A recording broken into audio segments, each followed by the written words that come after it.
Good morning, everybody. Mike Tedeschi over at Perspective Wealth Planning with this week's market breakdown video. We have a lot to cover here in this video. We're going to take a look at the four major U.S. indexes. We're going to take a look at gold. We'll take a look at oil. We're also going to take a look at some breadth readings as well as some studies, and we're going to discuss the action here in the market over the last week and what a difference a week makes. We're down almost 10% actually with the pre-market action here. We're down more than 10% on the S&P 500, and that happened very, very quickly. As we have said in the past, stairs up, elevator down, right? We basically undid 4 or 5 months worth of upside in 3 sessions, right? And that's typically how it tends to go when you have an intense sell-off, because again, when everybody's trying to get out at the same time, that exit gets very small. Now, let's look at things from a technical perspective first. Let's look at this monthly candle that's printed here on the S&P 500, and let's take a look at the candle that printed so far here in on the Nasdaq, and let's take a look at what we've got over there in the Dow, and same thing when we come in here and we look at the Russell. Those are not good-looking monthly candles. The most worrisome of the group is the Nasdaq, and the reason is this pattern. Really, if we were to close this month somewhere around here, this is what's known as a shooting star. It's an inverted hammer candle. So if you hear the hammer candle, for the lows, marking the lows, as a trading strategy, an example of that is back in 2016. You have a monthly hammer candle. It marks the low. The next candle's higher, and then off the market goes. Well, the same thing happens on the inverse. To the upside, when you have an inverted hammer candle, a hammer candle that's upside down, after a long run to the upside, if the next month's candle is red, you have confirmation that that could be a potential topping pattern, right? Now, it doesn't mean, again, the market's going to fall 80% or anything like that, but this is very concerning when you put it in the context of the move that we have had. And if I just remove all of the studies from my chart, we just look at the candles. I mean, this has been quite a run, and really over the last year or so, things really have accelerated to the upside. So there's a number of individual stocks that look like this as well. Big run-ups, huge moves to the upside, and ugly-looking monthly candles forming. So certainly very concerning, to say the least, on a technical standpoint when we look at things from a monthly chart. Now, I'm going to zoom in a bit here. We're going to look at things on a weekly time frame. We're going to look at some different levels where the market ultimately might find some support here. So first off, the 200-day moving average. So if we go to a daily chart and we put that 200-day moving average on there, that's something you're going to see a lot of people talking about over the next few weeks. It's a very important technical level. It's the level that a lot of longer-term investors pay attention to. And if you notice, when we go back in time, we had that sell-off in 2018, the start of that year. We fell right to that 200-day moving average, and that is where we ultimately found our first bounce support, and that is ultimately the area where we held onto throughout this move up. Now, at the end of the year, when we started to have that sell-off, right, we broke underneath that 200-day moving average, and we stayed under that for quite some time. So it's not necessarily the 200-day moving average itself is major support. It's just a lot of people watch that zone, and if we get cleanly underneath of it, longer-term investors tend to take risk off, and that adds to selling pressure. And if we're able to hold that zone, right, then we typically tend to see those bounces. So it's an area that we watch because it's one of those kind of self-fulfilling prophecies of enough people are paying attention to something, and enough people have orders around a certain level. Subsequently, a lot of times, you'll get that action that happens. Now, the 200-day moving average on the S&P 500 happens to line up with that major breakout that we had last year at that 3,020 level. So we never back tested that breakout, and now this could be our back test of that breakout. So a breakout, a huge move higher, a quick sharp move to the downside, test that 200-day moving average, that breakout zone, and then that could open the skies up for us to head back up higher. That would be the bullish case. And a number of the studies that we're going to take a look at as well go to show you that after such an incredible move to the downside, that now we may actually have gotten stretched from a sentiment standpoint on the fear side of things, and we may be overdue for a bounce. When we look at our RSI is now underneath that 70 zone, right? Now we can continue to stay under that 70 zone for a while. What you were looking for is that move from below 70 back above it, right? When we get that move below and then that move back above it, that usually is a signal that, at least for the short term, a potential bottom may have been put in place. It's not perfect. It's just another thing that we can take a look at to try to help us determine what to do. Now, let's look at this market and go, okay, if we break underneath that 200-day moving average, where are we likely headed to? Well, this essentially was that trading range, 2820 to 3020. Right? So if we break underneath here, we probably will go back towards the bottom of that range. That was a very important resistance zone from October all the way until March. Here we go.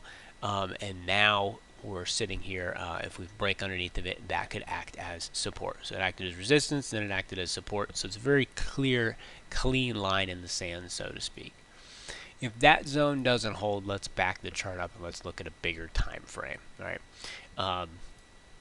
Let's get that 200 off of here. Nobody's looking at the 200-week moving average.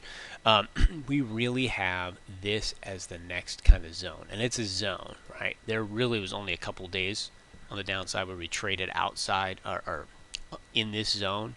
So there's not necessarily a ton of price action or support here, but basically 2,500 down to that 2,300 line is really kind of that last line in the sand, so to speak. If we get down into this zone, we've got quite a bit of a problem, because at that point, when you start talking about things on a percentage basis, right, we're talking about 30% to the bottom of that trading range. So in the short term, let's pay very close attention to that 200-day moving average and that support zone right in there at 3020. See how the market ultimately reacts there. I think that's going to be very, very important. If we hold up over there, we don't really have too much to worry about. Again, that would be a we kind of moved too quickly to the upside. We got our quick snapback to test that support. We hold there. That's actually technically a pretty solid sign. So underneath there, things start getting a little difficult for us. Now, if we come over and we take a look at the emerging markets, which we have talked about a ton as well, let's look at this in there on a weekly time frame. Clearly back under that 11,000 level, right? We have broken underneath of that zone, and the back towards the bottom of that range is really that 950 area. So the emerging markets certainly coming under pressure when you're talking about something that is affecting the globe. A lot of risk there essentially has continued to break down.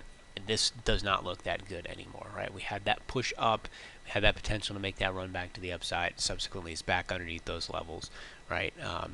This is not what you wanted to see out of the emerging markets. And emerging markets, a lot of times, oil is a good barometer. When we're taking a look at them, let's look at this in on the daily chart. First, we talked about this 50 level as being very key. Held here, held here, held here. Kind of put in a little bit of a base, made that move up, could not sustain that move, hit that wall, this resistance zone right in here at about 55, and subsequently it's broken down and made a new low. And you can see that there really is not much until you get down into the low 40s in terms of that support, so to speak. Back this up, and we look at this in on a monthly time frame. This is a year-long range that we're now breaking down out of the bottom of. All right, so very, very important what happens there at that 42, and you can see the major importance going back 6-7 years at that level. We break underneath of that, that is a really, really negative sign. So we're going to continue to pay attention to oil, and if you're looking at individual oil names, they have gotten absolutely destroyed. They're down, the sector's down 20% year to date, by far the leading loser of the group, and the commodity underneath that group has not done well, but that still is a pretty incredible sharp sell-off there for the oil names. Now, gold, let's jump in. We have continued to see runs up here. All right, we look at this in on a monthly time frame. Again, this is that beautiful potential cup handle breakout, looking good. We look at this in on a daily chart. This continues to be breakout after breakout after breakout. It's trading above 10, 20, 50-day moving average, right? It's above that key psychological 1600 level. Kind of failed right underneath that next $100 mark at 1700. We're going to continue to pay attention to this area. It has acted as that flight to safety during this scare. So let's jump in. Let's take a look at some breadth readings and some other data points for us here. First off, we have analyzed the Nasdaq McClellan Summation Index. In almost every single one of these videos, as I do find it's very important when we take a look at breadth readings across the board. And what we can see here, and what we talked about, was this kind of zone of support and resistance. We broke underneath of that, right? Started to turn back up and subsequently have fallen sharply. We are now underneath that 0 mark. And that, of course, is a big concern. That's a very key inflection point, positive versus negative here on the breadth readings chart. And it's not a surprise. The market has just been sold hard, and almost all the names have been sold as well, which takes us to our next date. On Monday and Tuesday of this week, we had less than 10% of the stocks in the New York Stock Exchange up. Basically an unprecedented level of pessimism. There's only 3 times in the last 20 years that we have seen numbers like this, and they are all deep, typically in the course of a bear market.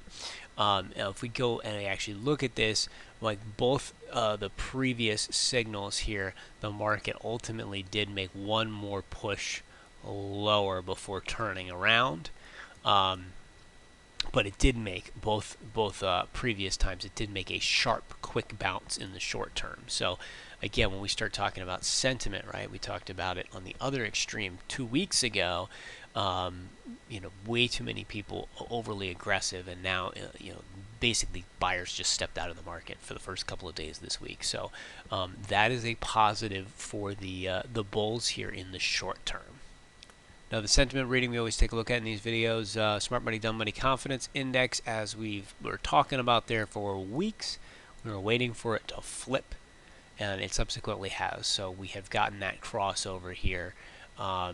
So we went from just an unbelievable extreme to now we're headed in the opposite direction. This is, of course, worth paying attention to, but if we continue in this extreme kind of area zone and we get up here and we get down in here, we'd look for that snapback as well. So sentiment readings there on the dumb money, smart money are starting to normalize and actually head back in the other way towards another extreme.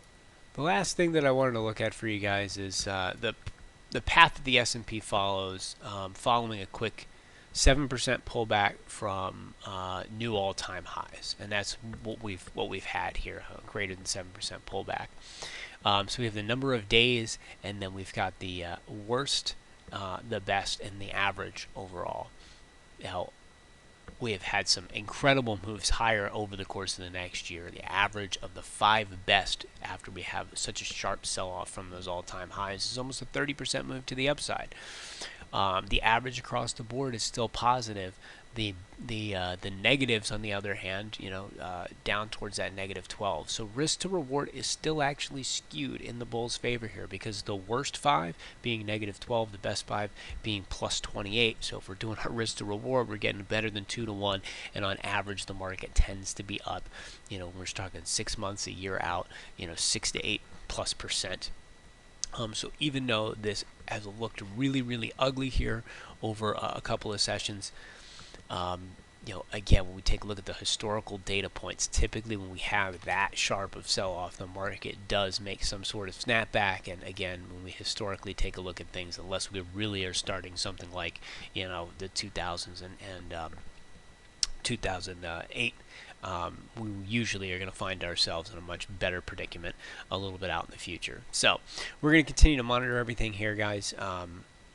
Again, pay very close attention to that 200-day moving average, that big round 3,000 number on the S&P 500. That's going to be our key barometer that we're paying attention to here over the next week or so. And if we kind of hold on to that level, this might just be kind of an overreaction to the headlines. However, if we start breaking underneath of that, then we need to start being a bit more concerned, and we, of course, will go over all of that with As always, I hope you guys found this information useful. You can certainly reach out to me at mtedeschi@perspectivewealthplanning.com or give me a call at the office at 814-580-9881 if you do have any questions or comments, or if there's anything that you would like to go over. I would love to hear from you. As always, I'll see you guys next week. Take care.